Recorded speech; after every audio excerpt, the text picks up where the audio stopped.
emphasizing and promoting recognition of startups contributing toward nation building, which incidentally is our topic for the day, startups and nation building, socio-economic development and self-reliance, which is Atmanirbhar, as we all know today. The Prime Minister in 2022 declared 16 January the National Startup Day. 16 January 2024 marks the completion of 8 marvelous years of the launch of the Startup India program. From about 400 startups registered startups in 2016, the rocket has zoomed to 120 odd recognized startups today. The Indian startup ecosystem has grown from strength to strength, and we all hear about it in various forums. In fact, startup is a very common and ubiquitous word in our lexicon, whether in media or in business circles. To commemorate the National Startup Day, the Startup and IT Promotion Cell of Goa is hosting this event today. Goa as whether Goa could be the hub for gaming startups. So talking about Goa, firstly, thanking DS Prashant sir and Francisco to inviting me for this event today. Talking about Goa being the hub for gaming, definitely yes. Okay, just before I get into that, a brief introduction about what I do and what Scope is, and how we are looking into the gaming perspective in India. So Scope basically is an IB firm, investment banking firm. I started off this company at the age of 16, 17. Now I am around 19, and I run a team of 60 people. We have helped more than 500 startups in the fundraising processes. We run a network of around 20,000 angel investors and HNIs. More than 7,000 VC firms across the globe work with us. And last quarter we helped around $70 million of fundraise. Around last quarter also we became the biggest IB firm with a revenue of around 390 crores. And just recently we launched our own VC fund of $45 million focused into gaming and fintech. Now, why gaming in India? Being one of the youngest entrepreneurs on the panel, and understanding the gaming potential, India has the biggest mobile consumer games base, and Goa specifically because it is kind of the hub for digital creative nomads to come and develop further, and leveraging that talent, leveraging the ease access of Goa for all the digital creative heads in the gaming sector. I guess Goa definitely holds the potential to become the gaming hub and the startup gaming hub of India, and I'm really excited to speak more on that and how Scope VC fund as well as the IB arm can add value in terms of capital, in terms of network, and forming such an ecosystem over here so that we are able to achieve the greatest heights in the gaming sector, at least in India, via Goa. Thank you. Sachin, coming back to the topic of this panel discussion, whether startups are building the nation, how would you see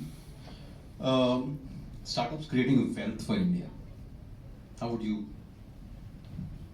Sure. So, frankly, in a variety of ways, and the obvious ones are, of course, the job creation, the exports of products and services, that is happening. But I think to a large extent, it is also happening via the contribution to GDP, which is going largely unnoticed today. So basically, as a contributor to the GDP. Now, unfortunately or fortunately, maybe because of a lot of startups come from the relatively new age economy, the cognizance that or the weightage that needs to be given is perhaps accorded much less to that extent. But I think the time is not far away when literally the pie chart, the slice that is accorded to startups in terms of contributing to the GDP is going to increase substantially. So much so that we have coined a new phrase where this is the time that we are seeing where the disruptors are going to get disrupted, and it's not going to kind of stay static for long. So that would be my kind of short answer. First of all, just thank you to Prashant for inviting me, and thanks, Harsh, for your question. In terms of what CII is doing, for startups in terms of the involvement, so it happens at multiple levels. So we have startup councils and task forces at state levels, at regional levels, as well as at the national level. And what we look at is sort of two things, two focus areas. One is in terms of policy advocacy. CII is very strong in this for established industry as well, but even on the startup front in terms of, what are the policy changes that are required, how can we have a conversation between the government and startups and traditional industry. And secondly, we also run a program called the Corporate Startup Connect. So this is really to connect established industry with startups. I mean, there could be various needs beyond funding. It could be domain knowledge. It could be, access to supply chains and a whole host of, other aspects. So these are really the two focus areas in which CII works across, so right from state level through to national level. What has helped you to make an impact in your journey as a startup entrepreneur? Sure. First of all, thanks Prashant once again for the invite and the entire team. Right now it looks like a cricket team is being interviewed before a tour, right? So, but that was on the lighter side, obviously. I think for us, the startup journey started in Goa, and there couldn't have been a better place. One, because you are clear of a lot of noise, which typically the entire startup ecosystem also attracts, right? And a lot of times what happens is your goal or your vision gets blurred because of so much of noise. And I think initially it took us also time to kind of find the right direction and the vision. And I think the support system, which at that point of time, which had just started in Goa, really helped us nurture our thought process also. We took a very brave leap, and I think we are still the only Goan startup in the electric vehicle space. And very proudly, we are currently present in more than 35 odd locations across India, more than probably 6,000, 7,000 vehicles which have been sold on our platform. And it's been a great journey. But I think the most important thing which a startup thrives on is the power of the network. The network could be partners, the network could be investors, the network could be other co-founders who are also trying to build their own journey. And I think it's a learning process on an everyday basis, and that is what has been very, very helpful for us in this entire period of last 4 odd years. I think it's just, a burning some kind of desire to do something impactful. Even when I was in my school days and later on during my college, I thought I should do something which will impact people in general in terms of, I never had a healthcare in mind at that time, but do something which will actually help people doing things much better than where they were, right? So one way I thought of doing that was to become a scientist, because my uncle also was a scientist and he invented some very great drugs, and he really made a big impact with those drugs. So I thought probably that's the right way to do. So I pursued to be a scientist and I was doing my PhD. While doing that, I went to attend a course in Baba Atomic Research Center, a course called Radio Immunoassays, which was basically about diagnostics and how diagnostics is going to help, many conditions. That sort of opened my eyes to an entirely new area, and I thought, wow, this is probably the best that I can do, get into the healthcare space and do something what other people haven't done in this area. So that's how it started. I came back, left my PhD, and even completed my PhD, so I'm not a doctor. But joined a company which is now called Sanofi, and they are a diagnostics division. And worked with them for a while, and worked with another company. And then said, now I think it's time that I do something of my own, because all these companies were basically importing and distributing in India. And these are all Western products which were getting thrust into India, whereas Indian requirements were very different. So we thought, me and my other two partners in Tulip, the first company I found, we believed that we can do a much better job and develop and manufacture products for Indian and other LMIC requirements. So that's how Tulip started. We came to Goa to start Tulip. This was in 1990. And Tulip, we did a lot of things. We made many new kind of products, very innovative products. Some of them were innovative globally, some of them were innovative for India. Did quite well, and we exited Tulip about 7 years ago, after 27 years, to a US company. In the meanwhile, I knew that there was a gap again in the molecular diagnostic area, because that was something which everybody knew was going to be the final solution for infectious diseases mainly. And so this is something we never did in Tulip. So I found a company called Tech Laboratories in Bangalore who had some kind of early stage development of a point of care molecular diagnostics, real-time PCR, RT-PCR, everybody knows that. But something which can be done anywhere concept. So I tied up with them and we worked together to develop the platform that we have today called TrueNat. And Molbio is sort of scaling up that. And TrueNat is definitely making a huge impact, not only in India but globally. During COVID, we were initially the only company who had a test, and the entire country depended on our technology, almost for 9 to 10 months of COVID, before other companies came in the picture. So we did a lot of work at that time, about 24/7 non-stop for nine months. So that happened because we had this technology and something which could be deployed all across. While India has done very well when it comes to service-based startups, in fact, most of maybe nearly all, with a few exceptions like Molbio, which incidentally I would recommend all of you to see its plant in Vizag, which I had the good fortune of visiting about a month ago. Yeah, but I was in the Visakhapatnam, yeah, AMTZ. So, with few exceptions, most of the startups or unicorns, if you may, have been. I'm not a great fan of this concept of unicorns because I have very strong views on that. So let me not make it public here. But even if that is one index of the success of the startups company, so I think in the area of deep tech startups, we really didn't have many unicorns with few exceptions. In fact, I have been saying that if at all there's something which makes a real impactful a consequence, it's the tech or the deep tech which makes it.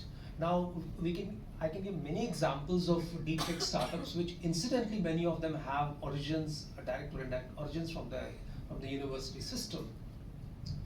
In India, we actually need to build scale in the deep tech space. Fortunately and thankfully, there are many organizations, and I have no hesitation in saying virtually all of them from the government, schemes and programs, which are actually nurturing the deep tech startups. With few exceptions, of course, there need not be spoken about, with which I have been associated, where the private sector did chip in. But primarily it's the government which is trying to encourage more and more tech startups to take shape. The main challenge, so to your question, what has been the impact so far? I think it's too early for me to say what has been the big impact, because for everybody to say, yes, well, this is a tech company, this is what they have done. Again, barring few exceptions like Molbio, but we want to see many more Molbios, not just one, maybe 100 odd.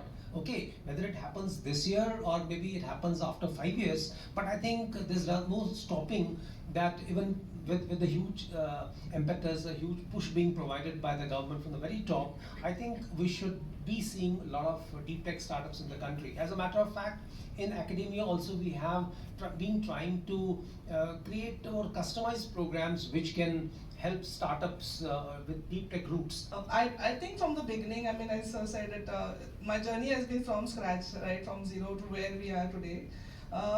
I think the gender has never played a role for me to even step out and ask for help. I think there has never been. I think on top, I always feel there are more opportunities for women, more than the vice versa. So I feel here the starting point for me was a lot of support from the government side, the incubator where I was at SIBA, getting the right networking, even participating for a lot of events right from Google to Microsoft. The best is the exposure that's available, and this has been the last 5 years where we see the thriving ecosystem across India. I think that's where we all play an important role, and we actually need to reach out to these opportunities available. I think that's where we stepped out, and I took that step without actually thinking that I'm from Goa or I'm a woman. I think I never looked at that. I think the thing is, you just need to start somewhere and look out for opportunities. There are ample. And that's how the journey started for me, from the Google program to Microsoft, and then the Thai Women Global. which actually brought in a lot more investors in the company, and that's where we are today. So I think it's never regarding the women as a gender. I think the opportunities are available for all. Yes, that deserves a round of applause. Sachin, what everybody feels is that the startup story in India is about unicorns. Is there a formula to become a unicorn? Dr. Wali doesn't like this question, but we must address the elephant in the room. The good news is there is a formula. Oh, really? The bad news is nobody knows what it is. But I must share an example, an experience we had. So when we founded the Great Unicorn Hunt, we were looking at exactly this formula, and we're trying to see if there could be a predictive model where you could just sniff a pitch deck and figure out whether this is going to become a multi-bagger or a unicorn. And we kind of started, compiling a list of all the parameters that we could, we should watch or we could look at. Everything from founders' pedigree to, the space they are in, the amount of funds they have raised, the burn rate, revenue. We stopped counting at around 4,800. Plus, it wasn't like 4,800 at the starting point, because things were so dynamic that every 1 year, 2 years, 3 years, 4 years, things that were different in nature and the variables that were cropping in were sort of almost taking everybody, including the players themselves, by surprise. So I would say it would be a great startup in itself if somebody could create a predictive model, even with 80-90% accuracy. That should be more than enough to arrive at that particular formula, where somebody could put a pitch deck from one side of the machine and somebody comes up with, say, 89% probability this is going to become a unicorn. But having said that, as far as the formula is concerned, there are two things I must kind of mention here as to what is also likely to prevent us from producing unicorns. And if you look at the landscape, you'll realize that if you look at the SEBI website, there's some 1,100 funds there, right? So even if you were to remove the 20% that are like the exotic, the hedge funds, the remaining are very much in the VC pay space, which is like perhaps 700, 800, 900. If you take a closer look, you'll also realize that a lot of those funds are in trouble. And the trouble is of two types. One is they have not been able to get their funds subscribed. And two, they have got their funds subscribed but are not able to return money to the investors. Now, prima facie, it might look like normal business as usual, the India story is going on. But what is sort of kind of getting missed even by the mainstream media is that while the funding winter applies, it applies not so much to the startups, it is actually applying to a lot of VCs who are unable to sort of give money back to their investors. So unless that is corrected, where more meaningful investments are made, models that are more prevalent in the US, like hunting in packs. You hardly see any hunting in packs in the Indian side of things. Everybody's busy doing their own stuff. Most of the VCs are busy doing their own stuff. There are pockets of hand holding and all of that. But I think that's a trend, of being able to return money to the investors that's going to contribute heavily to India being able to produce more unicorns. Now, it might sound obvious, but that's unfortunately the reality. The second thing that I feel, talking of the formula, is wherever you have seen large ecosystems grow, it has largely been because of exits, and that is kind of triggered largely when either a strategic is buying you out or you go to the IPO. What I think, and just bear with this analogy for some time, if the entire VCP money in this country is equal to, say, a bucket of water, the public money is equivalent to the 10,000 liter tanks you see on the outskirts of villages. Sooner or later, startups who are keen to kind of take their business north will have to figure out how they're going to play the game of raising public money. Not all, and I'm not saying everybody has to raise public money, but unless the discipline of being able to deliver, unless the discipline of being able to be compliant kind of seeps in, it's not going to be easy. And to use a very cliched phrase, whatever got us here is not going to get us there. So that would be my reply, Harsh.